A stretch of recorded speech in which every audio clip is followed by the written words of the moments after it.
lagi nyo itong tingnan sa inyong messenger dahil baka may iba nang nagbabasa ng mga message ng account na gamit ninyo. Para i-check guys, punta kayo sa inyong messenger, pindutin itong menu at punta kayo sa settings.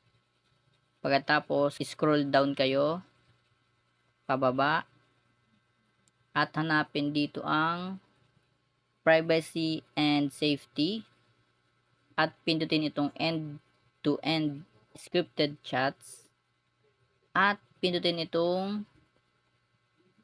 security alerts, then view all logins.